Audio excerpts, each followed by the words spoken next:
바로 제가 오늘 첫 번째 준비한 내용은요, 초기 백신에서 화이자, 모더나, 아스트라제네카 이 세계 3사의 모든 데이터가 공개됐습니다. 내용을 보면요, 일단 화이자 같은 경우는 최종 결과가 발표됐습니다. 그리고 모더나는 중간 결과가 발표됐고요, 아스트라제네카 역시 중간 결과가 발표됐습니다. 근데 다들 아시겠지만 이 아스트라제네카가 지금 또 하나의 문제를 일으켰죠. 제가 오늘 이 영상을 준비한 내용이기도 합니다. 그래서 오늘 이 아스트라제네카가 이 문제의 데이터를 우리가 어떻게 봐야 되나, 그래서 SK케미칼을 들고 있다면, 그리고 또한 내가 이 매수를 고민한다면 되게 고민이 될 법한데 이것을 내가 어떻게 대처해야 되나 저의 생각의 뷰를 공유해 드릴 겁니다. 그래서 지금 이 바이든의 제가 트위터를 캡처했는데요, 결론적으로 보면 바이든은 적극적으로 백신을 맞출 것이라고 공식적으로 밝혔습니다. 그러니까 지금 화이자, 모더나, 아스트라제네카 3개가 백신이 나온다면 적극적으로 미국을 시작으로 글로벌에서 백신이 맞을 것이고, 아마도 지금 시장에서 예측하는 건 3월에서 6월 사이에는 팬데믹이 끝나지 않을까, 그러면 본격적으로 여름 때부터는 일상으로 돌아가지 않을까, 이렇게 조심스럽게 생각을 해보고 있거든요.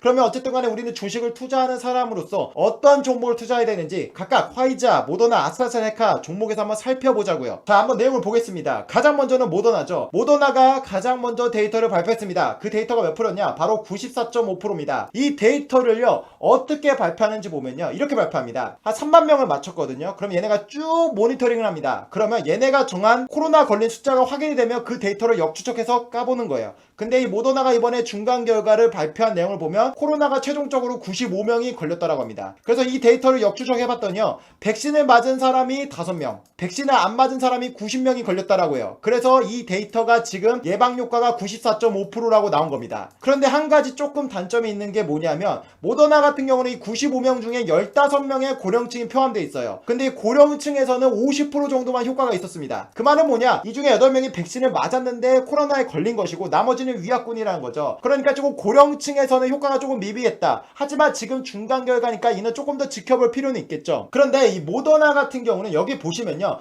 백신을 영상 2도에서 8도에서 30일, 그리고 영하 20도에서는 6개월 동안 보관할 수 있다라고 해요. 그러니까 이 모더나의 가장 큰 장점은 뭐냐면 영하 20도에서는 6개월 동안 보관이 가능하다는 겁니다. 여러분들 영하 20도가 어떤 수준인지 아시나요? 우리가 보통 아이스크림을 사 먹을 때 그 냉동고의 온도가 영하 10도입니다. 그러니까 우리가 아이스크림 먹는 조금 그 온도보다도 영하 10도가 더 내려간 영하 20도 부분에서 보관을 한다라는 거니까 이 모더나는 충분히 보관하는 부분도 문제가 없을 거예요. 그리고 지금까지 중간 결과 발표상에서는 안전성에도 큰 문제가 없었습니다. 그래서 이를 볼 때 모더나도 곧 최종 데이터를 발표할 것이고 우리의 세상에 나올 것입니다. 그래서 우리는 모더나에 집중해야 되는데요, 이제 모더나도 세상에 나오는 건 기정사실화가 됐습니다. 제 영상을 꾸준히 보신 분들은 알겠지만 제가 계속해서 업데이트 해드렸죠. 이미 세상에서 나올 것이라고 이 주식시장에서 받아들이고 있다라고 말씀드렸고 역시나 그게 현실화가 됐습니다. 그럼 다음은 뭐냐, 이제 유통의 문제라는 거죠. 왜 유통의 문제가 발생하냐라고 한다면요, 이 모더나 같은 경우는 화이자와 똑같이 RNA 치료제입니다.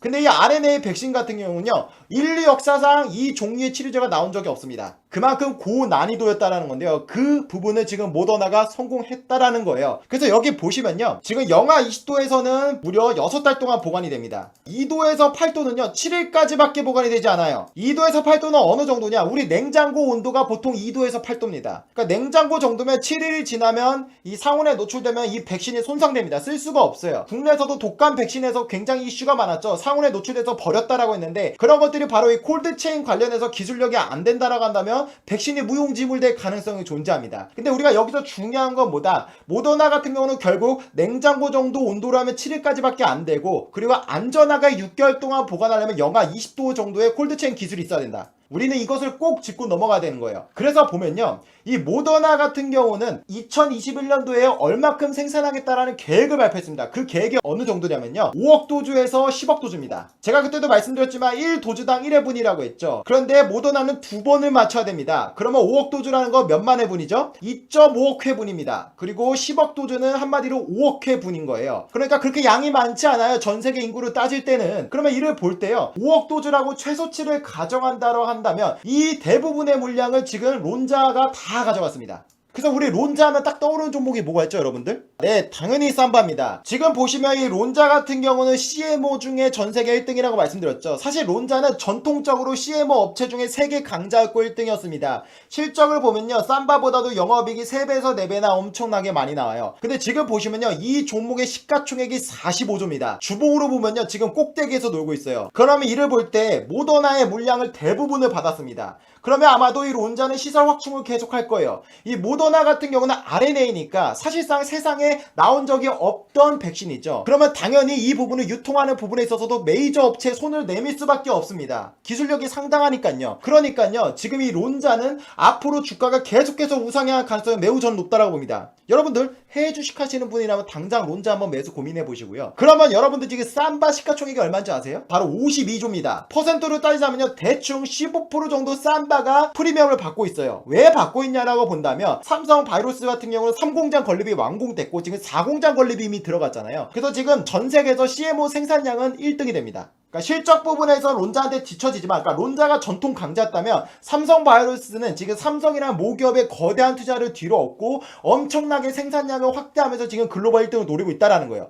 이를 볼 때 지금 이 삼성 바이오도 생산량 부분에서는 절대 론자에 뒤처지지 않을 만큼 투자를 계속해서 할 겁니다. 그러면 지금 이 삼바가 어떻게 될까? 항상 우리한테 욕먹는 종목이 삼바죠. 근데 삼바는 론자랑은 조금 스토리가 달라요. 왜냐면 제 영상을 보신 분들 알겠지만 제가 삼성 바이오로스가 백신이 수주할 가능성이 있다라고 말씀드렸는데, 아마 다들 기억하시겠지만 삼성바이오로스는 백신을 수주할 계획이 아예 없다라고 했죠. 이 CMO도 백신과 치료제로 나뉘는데 이 론자는 백신 부분에서 특화가 돼 있고 삼바는 백신이 아니라 치료제 부분에 집중하고 있다고 말씀드렸습니다. 그런데 지금 이 삼바가요, 다양한 항체 치료제에 이미 치료제 수주가 나왔어요. 그러니까 이는 뭐냐면 지금 론자는 백신을 바탕으로 주가가 신고가를 찍을 것이고 삼바는 치료제를 바탕으로 신고가를 저는 갈 거라고 봅니다. 그러니까 이게 뭐냐면 론자가 가면 삼바가 주가가 차별화가 나타나는 게 아니라 계속해서 시가총액 오르락 내리락 뒤치락하면서요, 저는 이 종목들이요 굉장히 앞으로 얼마까지 갈지 기대가 돼요. 그때 말씀드렸지만 삼바의 지금 기간에서 목표가가 최고가가 얼마냐면 110만원입니다. 지금 여러분들이 백신이 나오면 치료제 필요 없어 이렇게 생각하시면 안 돼요. 오늘자 기사를 보시면요, 미국에서 지금 하루에 코로나 걸린 숫자가 얼마냐? 20만 명입니다. 1시간에 50명씩 죽고 있습니다. 제 영상 꾸준히 보신 분들 알겠지만요, 미국의 코로나 확진자 숫자가 가장 많다고 할 때가 7만 명이었는데요 지금 대선을 기점으로 손을 놔버려서요 20만 명이 돼버렸습니다. 전 세계에서 지금 코로나에 감염된 인구 숫자가 5천만 명이 넘었습니다. 우리나라 전체 인구로 넘어섰어요. 그러니까 지금 치료제도 굉장히 필수적이에요. 물론 이 코로나를 종식시킬 수 있는 키포인트는 백신이지만 지금 상황을 돌아가는 것을 볼 때 치료제도 굉장히 절실하다라는 거죠. 그러면 어쨌든 주식은 기대감이라는 걸 볼 때 삼바와 론자가 정말로 주가를 얼마까지 끊을지 너무너무 기대되는 상황입니다. 그래서 여러분들이 이 삼바가 얼마큼 갈지 한번 지켜보고요,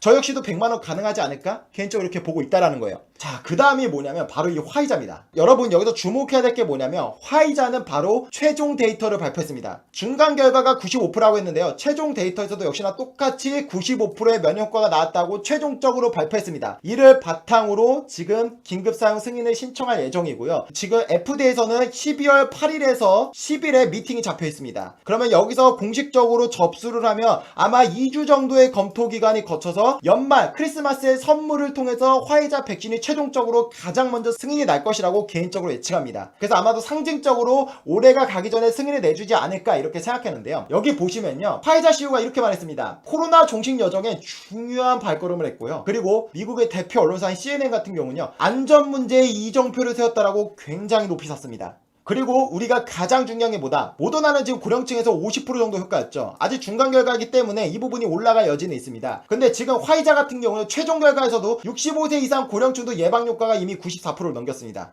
그러니까 중간 결과랑 똑같았어요. 그리고 65살 이상 고령층에서도 똑같이 94%의 예방 효과가 나왔다라고 해요. 그러니까 이를 볼 때요, 화이자 같은 경우는 심각한 부작용도 발생하지 않았고 효과도 매우 우수했다. 우리가 지금 맞고 있는 독감 백신 같은 경우도 효능이 60%밖에 되지 않습니다. 이 95%는요 정말 엄청나게 뛰어난 거예요. 그러니까 이건 뭐다? 정말 코로나가 종식될 가능성이 보이는 엄청나게 좋은 데이터라는 거죠. 그래서 제가 뭐라 그랬죠? 백신 같은 경우는 안전성이 가장 중요하다고 했습니다. 왜? 백신은 건강한 사람이 건강하려고 맞는 거다 보니까 안전성이 가장 중요한 건데, 지금 화이자 같은 경우는 지금 2달 동안 부작용 부분을 추적했더니 심각한 부작용은 나온 게 없었습니다. 그러니까 우리가 제가 앞서 영상에서 보신 분, 지금 오른쪽 위에 뜨는 영상을 보시면 알겠지만 그때도 역시나 임상 1상에서도 심각한 부작용이 없었잖아요. 그러니까 이러한 부분이 연속성으로 최종적으로 임상 3상에서도 나왔다라는 겁니다. 이를 바탕으로 화이자는 수일 내에 긴급 사용 승인 신청을 할 예정이고요. 이를 바탕으로 아마도 연말쯤에는 크리스마스 선물로 승인이 될 것이라고 보고 있습니다. 자, 그렇다면 화이자도 이제는 유통 문제가 있습니다. 화이자 데이터 너무 좋고요, 이 약만 맞으면 정말 코로나에 안 걸릴 거라는 생각이 듭니다. 하지만 화이자의 가장 큰 단점이 있죠. 뭐냐면요, 바로 이 화이자도요 똑같이 RNA 백신입니다. 근데 모더나 같은 경우는 RNA 백신인데 영하 몇 도였죠? 바로 영하 20도면 6달 정도 보관이 가능하다고 했는데요, 화이자 같은 경우는요 영하 무려 70도가 돼야 됩니다. 근데 여러분들 남극, 북극 엄청 춥다라고 하잖아요. 그 온도가 몇 도인지 아세요? 남극의 연평균 기온이 영하 50도입니다. 근데 지금 화이자는 영하 70도잖아요. 그러니까 여러분들 여기보다 더한 게 뭐냐면요, 우리가 평균적으로 아이스크림이나 스테이크를 운송하잖아요. 그러니까 제가 아까 말씀드린 아이스크림을 보관할 때는 영하 10도라고 했죠. 근데 우리가 그걸 이제 사 먹는 거예요. 사 먹는 온도는 영하 10도인데 보통적으로 아이스크림을 운송할 때 그 온도가 몇 도냐면요, 무려 영하 80도입니다.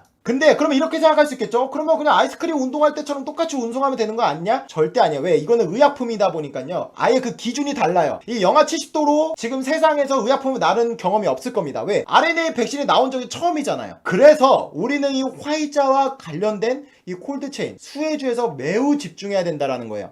바로 이 부분이 여러분들이 오늘 가장 집중해야 될 내용인데요. 이게 뭐냐면요, 화이자는 영하 70도입니다. 화이자 같은 경우 자체적으로요, 영하 70도가 되는 이 드라이 박스를 개발했다라고 해요. 그래서 이 드라이 박스에 백신을 넣습니다. 그럼 우리 이렇게 가정해 보자고요. 어쨌든 화이자는 지금 국내 CMO 수주가 나오지 않았죠. 저 개인적으로 화이자 CMO 수주가 나올까? 안 나올 거라고 생각합니다. 그러면 결국적으로 화이자가 수출을 한다면, 그리고 우리나라가 지금 모더나와 화이자가 협상을 하고 있는데, 만약에 화이자와 협상이 돼서 우리나라가 수주가 한다면 우리나라에 수출을 하겠죠. 그 과정을 통해서 우리가 이제 주식 투자와 관련해서 수혜주를 한번 찾아보자고요. 바로 첫 번째가 뭐냐면요, 너무 단순합니다. 비행기를 통해서 우리나라에 오겠죠. 그럼 이 비행기는 어떤 비행기가 될까요? 제가 저번 영상에서 대한항공만 말씀드렸지만요, 대한항공과 아시아나항공이 모두 다 인증을 받았습니다. 그러니까 이 의약품, 백신을 운송할 수 있는 인증을 받아야 이 백신을 이 비행기에 실을 수가 있는데요, 그게 전 세계에서 18개 항공사밖에 없는데 그 중에 2개가 대한항공과 아시아나항공입니다. 그러면 1차적으로 우리나라로 치면 대한항공과 아시아나항공이 여기서 수혜가 무조건적으로 일어납니다. 그러면 이 대한항공이 우리나라로 오죠. 그럼 이걸 어떻게 할까요? 대한항공 여객기 터미널과 아시아나 항공 터미널에 이를 운반해서 보관합니다. 그러면 이제 거기서 보관이 되면 바로 이 의약품을 저장할 수 있는 창고로 이동을 시켜요. 이 창고에 저장되어 있는 걸 어디로 나느냐? 아마도 우리가 만약 백신을 맞는다면 뭐 대형 병원이 되지 않을까요? 뭐 서울대병원이나 뭐 세브란스나 뭐 아산병원, 이 3개가 될 거라고 보는데, 그렇다라고 한다면 이 부분을 실어 나르는 게 바로 콜드체인입니다. 바로 이 콜드체인 기술이 들어간 의학 차량을 통해서 각각 거점지 병원으로 이동을 시켜버려요. 그러면 이제 여기서부터는 5일 안에 모든 사람한테 투여를 하는 식으로 이렇게 우리가 백신을 맞을 거라고 그려져요. 그러니까 우리가 지금 1번, 2번, 3번 구간에서 수혜가 일어나는 종목들을 굉장히 눈여겨봐야 된다는 겁니다. 그러니까 지금 보시면 1번 구간에서는 대한항공과 아시아나항공이 무차별적으로 수혜가 일어날 것이고요, 2번은 지금 말씀하신 뭐 LG상사나 그리고 어떤 뭐 택배 CJ대한통운이나 이런 것도 수혜가 일어날 수 있고요. 그리고 세 번째 같은 경우는 이제 콜드체인 관련주, 의약품을 나를 수 있는 콜드체인 관련주가 굉장히 무차별적으로 수혜가 일어날 수 있습니다. 그러면 여기서 어떤 걸 주목해야 되냐? 저 개인적으로는 바로 이 3번을 가장 주목해야 된다고 생각해요. 우리는 이 콜드체인 주도를 주목해야 된다는 거죠. 구체적으로 어떻게 수혜가 일어나는지 보자고요. 지금 보시면요, 이 백신을 수송하는데 무려 8,000대나 필요합니다. 근데 제가 아까 뭐라고 말씀드렸죠? 항공사 기준 18개 항공사밖에 없습니다. 그럼 이 18개 항공사가 8,000개의 비행기가 있을까요? 당연히 없겠죠. 그 말은 뭐냐면요, 항공 운임료가 오를 가능성이 존재해요. 자, 그러면 기사를 보자고요. 대한항공과 아시아나항공 두 곳 관련 효과를 누릴 전망이다. 그리고 양사 4분기 실적도 큰 폭으로 상승할 것으로 예상된다. 저 역시 매우 동감합니다. 아마 승인이 12월 말에 난다라고 한다면 본격적으로 백신에 대한 수혜는 1분기부터 나올 겁니다. 엄청나게 기대가 되는 실적이에요. 자, 그럼 보시면요, 여기서 우리는 이 기사에서 주목해야 될 부분은 바로 이거예요. 통상 화물 수요가 급증할 경우 운임은 폭등한다. 홍콩이 발표하는 글로벌 항공화물 운임지수 TAC에 따르면 지난 5월 홍콩 북미 노선 항공 운임은 킬로그램당 8달러까지 폭등했다. 평년엔 4달러였는데 이게 2배 폭등했다는 겁니다. 그 내용이 뭐냐면요, 마스크와 진단키트 등 코로나19 관련 물량 영향을 받았다는 겁니다. 대한항공 같은 경우는 이제 일반석의 좌석을 없앴죠. 그 부분을 없애가지고 화물을 실어 나를 정도로 지금 엄청나게 화물업이 호황입니다. 근데 지금 여기 보시면요, 이미 지난 5월부터 8월달에 보면요, 운임지수가 2배 올랐어요. 근데 이때는 백신이 나왔나요, 여러분? 백신이랑 상관이 없어요. 그냥 일반적으로 수출입 물량이 많아져가지고 그 부분에 대한 효용을 누린 거거든요. 백신이 없었다는 겁니다. 근데 지금 백신이 나오는데요, 그 용량이 무려 80만 톤입니다. 이 부분 우리 굉장히 주목해야 돼요. 그러면 아시아나항공과 지금 대한항공이 과연 이러한 수혜를 온전하게 입을 준비가 되어 있는가? 지금 보시면 대한항공은요, 이미 백신 보관 시설도 미리 확보해놨다고 합니다. 100톤까지 수용 가능한 냉장 냉동 시설이 이미 보유 중이고요. 내년에는 인천공항 제2여객터미널에 지금 보면 추가 시설까지 확보한다라고 해요. 그러니까 대한항공은 지금 이미 어느 정도 준비가 되어 있습니다. 그 아시아나항공 어떻게 되어 있을까요? 아시아나항공도 보시면요, 지금 백신 운송 표준 절차를 마련하고 인천화물 서비스 터미널 시설을 확충한다는 관련한 준비에 한창이다. 그러니까 지금 보시면 아시아나와 대한항공 모두 다 백신과 관련해서 수출입이 일어난다라고 한다면 지금 수혜를 받을 준비가 모두 완료되어 있습니다. 그래서 여기 보시면 우리가 또 주목해야 될 부분이 있어요. 제가 왜 대한항공과 아시아나항공을 강조하는지 이 부분을 말씀드릴게요. 바로 이게 뭐냐면요, 바로 옆 나라 일본 같은 경우는 코로나로 난리 난 거 아시죠? 일평균 확진자 숫자가 무려 2,000명이 넘었습니다. 지금 보시면 일본 같은 경우는요, 이미 화이자와 모더나 모두 선급 계약을 완료했습니다. 그래서 걔네는 바로 가장 먼저 받을 수 있는 우선순위가 돼 있어요. 화이자 같은 경우 일본이 얼마나 받았냐, 1억 2천만 도즈를 무려 지금 예약을 했습니다. 그리고 모더나 같은 경우는요 5천만 도즈를 예약을 했어요. 그런데 문제가 뭐냐, 어쨌든 그러면 일본도 실어 날라야 되지 않습니까? 그런데 지금 보면요, 일본 대형 항공사의 경우 화물 전용기가 1개에서 2개밖에 없다라고 합니다. 그런데요, 지금 대한항공은 몇 개 있냐면요, 여기 보시면 23대가 있고요, 아시아나항공은 무려 12대나 있습니다. 저는 딱 이 기사를 보고 이런 생각이 들더라고요. 어떤 생각이 들었냐면요, 여러분 여행 갈 때 경유하지 않나요? 그러면 이 부분도 대한항공과 아시아나항공의 항공 화물기가 일본의 부분에 백신을 실어 나를 수 있지 않을까? 저는 이 생각이 딱 들었습니다. 왜? 지금 어쨌든 일본은 화이자 1억 2천만, 모더나 5천만, 총 1억 7천만 도즈에 대한 계약이 끝났습니다. 이미 성금을 냈으니까요, 당연히 얘네는 계약을 이수해야 돼요. 그럼 당연히 이제 실어 날라야 되는 이 유통 문제에 있어서 일본이 항공사가 그러한 능력이 너무 부족해요. 그러면 지금 그 부분은 가장 가까운 나라인 한국 항공사가 도울 수 있지 않을까요? 그러면 이 말은 뭐다? 당연히 대한항공과 아시아나항공의 실적이 엄청나게 우리가 기대했던 것보다 더 어닝 서프라이즈가 나오지 않을까? 저는 이렇게 생각한다는 거예요. 그래서 여러분들 대한항공과 아시아나항공 지금 당장의 관심 종목을 추가하시기 바랍니다. 저는 주식할 때 어떻게 하냐면요, 예를 들어 대한항공이 지금 성공 스토리를 제가 시나리오를 썼죠. 그러면 이 스토리대로 과연 주가가 오른 게 있냐, 저는 그것을 검토합니다. 이 스토리대로 오른 종목이 있나? 그래서 이 종목이 오르고 내릴 때 제 심리적으로 마음을 컨트롤하기 위해서요, 그런 대장주를 찾아요. 근데 제가 그런 부분에 찾은 종목이 바로 이겁니다. 이 현대상선이 어떤 종목이냐면요, H&M입니다. 여러분들 이 종목이 왜 2배나 간지 아시나요? 왜 갔냐면요, 지금 보시면요, 이 시점에서요 코로나가 터지고 나니까 세계 수출입 물동량이 쭉 줄었죠. 그래서 이 해운 업계가요 선제적으로 컨테이너선의 공급량을 줄여버렸습니다. 왜? 컨테이너선을 계속 운송하면요 기름값도 들고 운영비가 들어가잖아요. 그러니까 비용을 줄이기 위해서요, 얘네가 코로나 때문에 어쩔 수 없이 공급량을 대폭 줄였어요. 그런데요, 얘네가 생각했던 것보다 더 지금 정부에서 돈을 푸니까 물동량이 스물스물 나오는 거예요. 그래서 수요가 굉장히 잘 났습니다. 그래서 어떻게 됐냐, 운임지수가 2배에서 3배나 폭등했습니다. 그러니까 지금 어떤 상황이냐면, 지금 H&M이나 이런 관련 해운 업종들 다 이런데요, 실적이요 다 어닝 서프라이즈가 나왔어요. 근데 이 어닝 서프라이즈의 질이요 그냥이랑은 달라요. 왜냐면 컨테이너선의 운영을 줄였다라고 했죠. 그러면 얘네는 기존에 운영하던 비용이 100억이었다면 뭐 50억으로 줄었겠죠. 근데 실적은 더 잘 나온 거예요. 그러니까 지금 운임지수가 훨씬 더 잘 나온 거예요. 그러면 지금 내가 만약에 H&M이라면, 내가 어쨌든 해운업을 하고 있는 운영주라면 내가 배를 늘릴까요? 당연히 안 늘리죠. 왜? 컨테이너선을 확 늘리면 이 운임료가 깎이잖아요. 그러면 나는 더 많이 일하고도 똑같이 수익을 벌 수 있는 거니까 어쨌든 간에 지금 적게 일하고 더 많은 수익을 올리는 지금 이 수준을 유지하고 싶겠죠. 네, 그래서 지금요 이 컨테이너선들이 조금씩 늘리고 있지 팍 늘리고 있진 않아요. 그래서 지금 업계에서 어떻게 보냐, 내년 1분기까지 운임료가 폭등을 유지할 것이라고 보고 있습니다. 근데 여기서 이 기사의 지금 메인 기사가 뭐죠? 바로 항공이죠. 우리 방금 그 위에 기사 보셨죠? 항공 운임지수가 평년 대비 4달러에서 8달러까지 폭등했다라고 했죠. 그게 왜냐면 지금 여러분들 기사 보시면 알겠지만요, 이 해운업계가 컨테이너선을 못 구해서 수출 난입니다. 그래서 이 물량이 어디로 가냐? 비행기로 갑니다. 근데 비행기는 당연히 비싸겠죠. 비쌈에도 불구하고 그런 나비기를 맞추기 위해서 지금 수출업체들이요 지금 항공을 통해서 수출을 하고 있어요. 그러니까 지금 항공업체들의 운임지수가 어떻게 됐죠? 오르고 있죠. 자, 그러면 이게 뭐다? 지금 해운업계도 1분기까지 오를 거라고 했는데 항공업계도 어떻게 될까요? 백신이 1분기부터 나를 겁니다. 아마 항공 운임지수도 1분기를 시작으로 아마 폭등하지 않을까? 저는 이렇게 생각합니다. 자, 여러분, 대한항공과 아시아나항공이 2분기에 영업이익을 발표했죠. 영업이익은 흑자가 나왔습니다. 근데 흑자 규모로 따지면 매우 적었습니다. 그런데 이를 경쟁사와 비교해보면 얼마나 대단한 수준인지 알 수 있어요. 흑자를 기록한 항공사가 이 4개밖에 없는데 그 중에 2개가 대한민국 겁니다. 그럼 도대체 왜 대한항공과 아시아나항공이 왜 흑자를 냈나 라고 한다면요, 여기 보시면요 화물 매출 비중 이렇게 나오죠.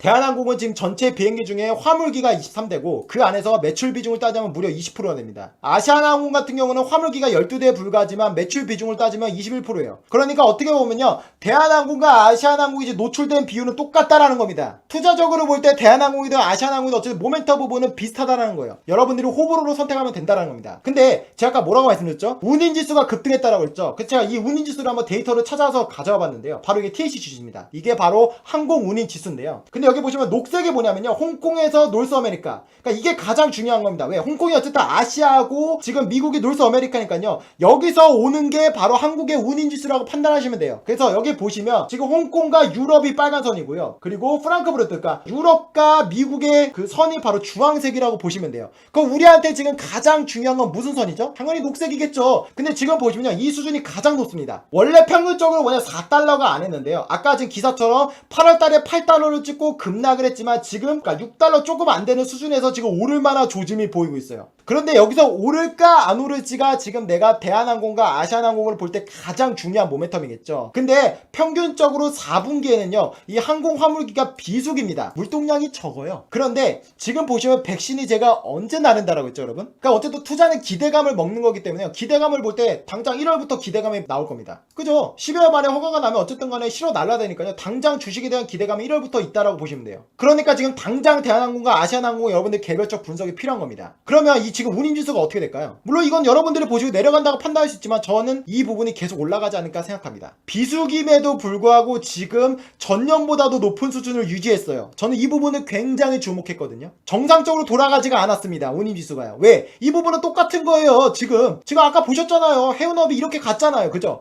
그럼 만약에 운임지수가 상승한다고 한다면 H&M이 그렇게 상승한 것처럼 대한항공과 아시아나항공도 우상향 그럴 수 있지 않을까요? 자, 그럼 한번 종목을 보자고요. 이 종목이 뭐냐면요, 여기 보시면요, UPS 보이시죠? UPS가 바로 화물 매출 비중이 100%입니다. 화물기가 572대예요. 바로 이게 여기 보이는 UPS가 바로 이겁니다. 이 종목도 여러분들이 참고하시면 돼요. 이 종목 지금 보세요. 연고점에서 놀고 있습니다. 그럼 반면에 우리가 참고해야 될 종목 볼까요? 아까 위에 보셨겠지만 전 세계에서 지금 흑자를 기록한 해외 항공사가 어디였나요? 바로 여기 차이나 에어라인이 있었죠. 근데 차이나 에어라인도 왜 됐냐면요, 여기 보시면 지금 화물 매출 비중이 26%입니다. 그리고 이 차이나 에어라인도요, 지금 백신 운송을 할 수 있는 인가를 받은 항공사 중에 하나예요. 이게 지금 여러분들 주봉이거든요. 자리를 비교해 보자고요. 대한항공의 자리를만 본다면 지금 2020년도, 그러니까 코로나가 없을 때 정상일 때 자리까지 돌아왔습니다. 아시아나항공도 역시나 마찬가지고요. 차이나 에어라인도 볼까요? 역시나 마찬가지입니다. 지금 보시면요, 차이나 에어라인, 대한항공, 아시아나항공 모두 다 똑같아요. 그 자리가 어디냐? 코로나가 있기 전에 정상인 자리까지 돌아왔어요. 그러니까 저는 이렇게 보는 거예요. 이게 고점일까? 저는 고점이라고 보는 게 아니고 이게 이제 시작점까지 들어왔다라고 보고 이제부터 시작이지 않을까? 저는 개인적으로 이런 생각이 들어요. 실적으로 볼 때는 어쨌든 간에 가장 중요한 여행 수요가 아예 빠그라졌죠. 그래서 그 부분을 지금 여행 수요가 없으니까 앉는 좌석까지 없애가지고 화물 수요 날아서 어쨌든 실적으로 볼 때는 2020년도에 비해서 대폭적으로 안 좋은 건 맞지만 지금 기대감을 본다면 지금 대한항공과 아시아나항공이 전 세계에서 가장 크다라고 볼 수 있어요. 그러니까 이런 종목들, 어쨌든 주식은 실적보다도 기대감에 간다라고 한다면 지금 이 아시아나항공 자리가 부담스러울 수 있지만 지금 모든 항공사들을 비교해보면 다 자리가 비슷해요. 그러니까 이를 볼 때 저는 지금 이 대한항공, 아시아나항공은 매우 여러분들이 집중하셔야 되는 거예요.